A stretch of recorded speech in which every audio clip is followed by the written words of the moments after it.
Bismillahirrahmanirrahim. Assalamualaikum warahmatullahi wabarakatuh. Tepangkeun wasta abdi Lutfi Iftarsya di kelas 11 2. Abdi di dieu bade nyaritakeun hiji novel anu judulna Ngawayang Teu Direbaban. Carita di awalan ku tilu sobat anu ngaranna nyaeta Galih, Yuda, jeung Atim anu keur ulin di lemburna Atim anu ngaranna Lembur Kalapa II. Nah, eta tiluan teh keur uulinan ka jero leuweung kitu anu nyaeta keur tadi nama sabari ulin sabari neangan keur pitulisan Galih jeung Yuda. Nah, anu maksudna bahan pitulisan teh Galih mah keur pikeun skripsi, yen Yuda mah keur kebutuhan kantornya nyaeta keur tulisan dina koran. Nah, maranehanana tuluy mapayan leuweung nepikeun ka nepina di hiji tukang di tempat sidang reureuh nyaeta warung bandrekna Mangunap.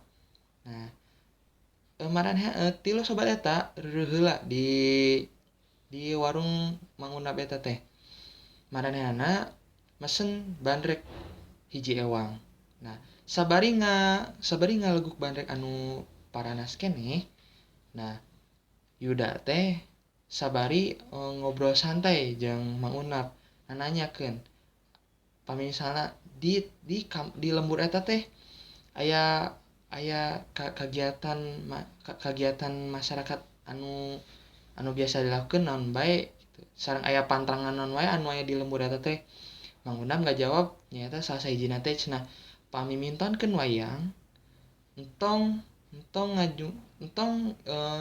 nyokot carita karena tandingan kusabab cenah cek Mang Unad sok aya wae eta anu piributeun mun misalna nyokot pawayangan anu judulna karena tandingan. Nah, gitu. Nah, maranehna tilu sobat eta jeung Mang Unad terus wae ngobrol nepikeun ka teu karasa bandrekna beak jeung tatidinya teh maranehna langsung balik ka imahna masing-masing. Kusabab eta tilu sobat teh geus ulin ti isuk-isuk keneh bae. Nah, di isukan poena Yuda inget deui anu ku uwana nepikeun. Yen manehna teh meunang pangajaran anu hade ti uwana teh. Ya, pangajaran anu hade pisan. Nyaeta manehna jadi ludeungan, manehna teh jadi apal kehidupan pawayangan jeung hirup teh kudu jujur. Nya eta anu paling pentingna anu Yuda inget pisan ti uwana teh. Yen hirup teh kudu masagi, kudu jujur.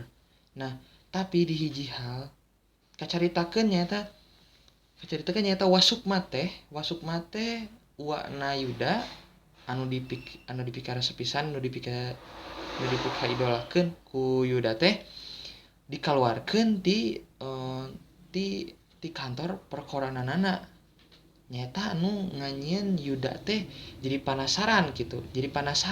Nah, bet uwana teh anu hirupna teh masagi jujur tapi bisa dikaluarkeun ku sabab aya kasus. Cenah mah kitu.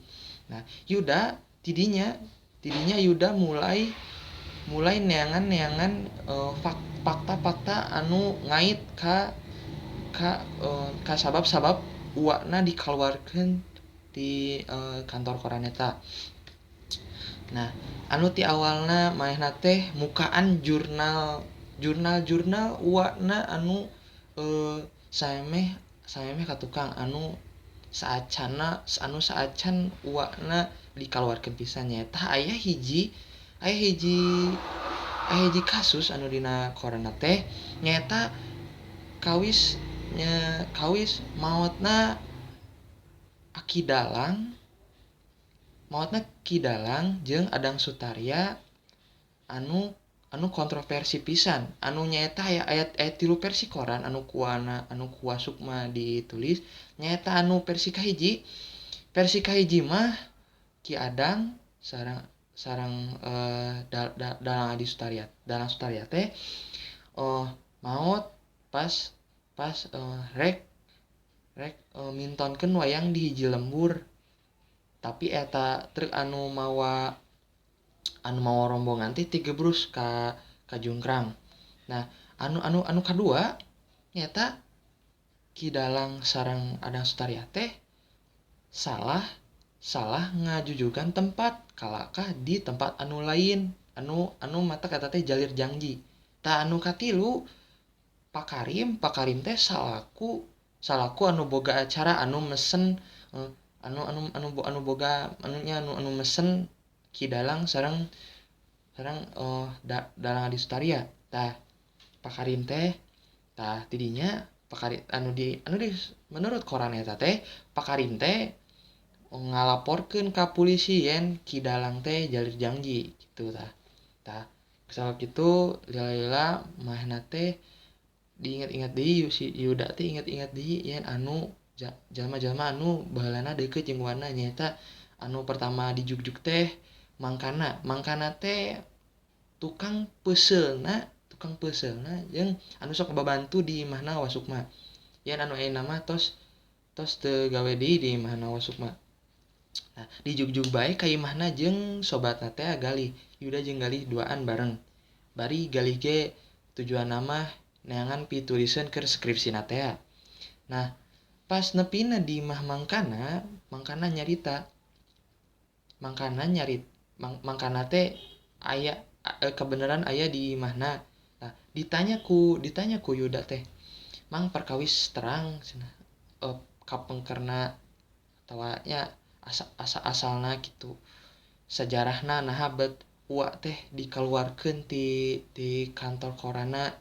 Nah, mangkana teh ngajawab nyaduka atuh de teu terang da biasana mah kieu ngajawabna teh Wasukma teh da bosen ngajawabna mah kitu we teras ka soal mangkana teh. Nah, tapi mangkana ge sami tadi dinya ge rada ngaitkeun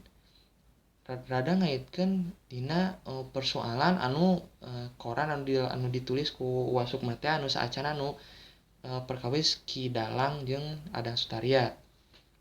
Tidinya teh Yuda jeung Galih teh rada meunang pencerahan. Tapi tidinya ge masih kene kurang cukup.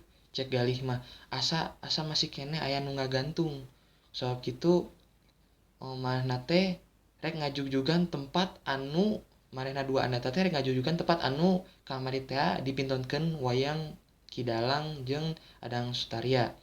Nah, tidinya manehna teh meunang informasi duaan eta teh meunang informasi yen aya di hiji lembur anu nyaeta anu terkenal ka jalan cagak tah jalan anu ka kiri saeueurna teh cenah. Didinya teh aya Mang Juhdi. Mang Juhdi teh cenah mah eta teh salah sahiji tokoh anu hatam pisan kana wawacan jeung prasajarah pawayangan. Didatangan bae ku Yuda jeung Galih teh ka imahna Mang Juhdi. Didinya di mana Mang Juhdi.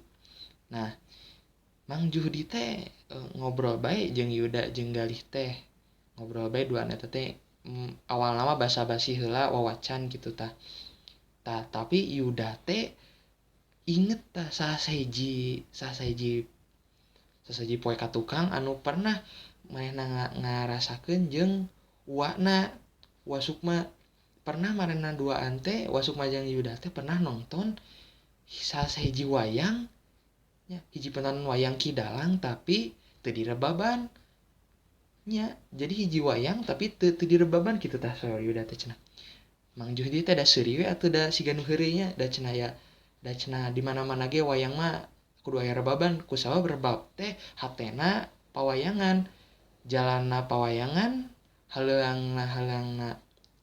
haleungna sinden eta teh kan eta teh dibawakeun ku tukang rebab. Tidinya marehna geus mulai bingung, marehna geus mulai aheng oge da cenah Yuda teh pernah nonton eta teh di jalan cagak anu ka kanan. Mang Juhdi teh beuki we atuh beuki seuri we kitu nya siga nu diheureuyan kusabab da di jalan cagak mah teu aya nya kantos aya kampung cenah kampung urang tapi ayeuna mah tos dibobrok kusabab kampung urang teh di dinya teh tos teu aya nu nyicingan gitu tah. Janten Yuda jeung Galih teh penasaran langsung bae di jugjug eta tempat teh ngapas kitu bener we tinggal tegalan we jeung taneuh maplak jeung jungkrang we ka sisi tah tidinya tah pas kitu Yuda jeung Galih teh terang tah yen eta jungkrang teh tempat di mana Ki Dalang jeung Adang Sutarya teh kacilakaan teh. Tapi maranehna teh meunang hiji info yen tukang rebabna teh anu salamet nyaeta Mang Salim. Tah ditatangan wae eta Mang Salim teh. Mang Salim teh didatangan wae ku Yuda jeung Galih teh, didatangan bae Mang Salim teh ka imahna. Kabeneran aya Mang Salim teh. Kan ku sukuna teh geus rusak da pas kacilakaan teh sukuna kagencet. Nah, tidinya teh Yuda ge sarua nanya ngobrol jeung Galih teh ngobrol jeung Mang Salim. Sarua ngobrolkeun kitu kakait kejadian cilakana Ki Dalang jeung Adang Sutarya. Tadi dinya ge Mang Salim teh teu percayaeun oge kusabab di mana-mana oge wayang mah kudu aya rebaban da soalna rebab mah intina tina pawayangan. Tadi dinya mulai aheng tuntunna mah Yuda jeung Galih teh balik bae ka imahna bakal panggih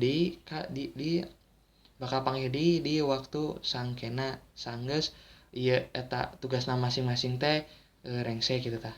Nah, ieu teh carita teh ngayaan tema ieu carita novel ngawayang teu direbaban teh temana nyaeta misteri aheng dina pawayangan. Tah, kanggo panokohanna aya Yuda, Galih, Atim, Wasukma, Mang Unap, Mang Salim, Mang Juhdi, Mang Kana. Tah, kanggo latar nyaeta aya imah Wasukma, imahna Mang Kana, imahna Mang Juhdi jeung imahna Mang Salim. Anu leuwih kontrasna mah jeung warung bandrekna Mang Unap.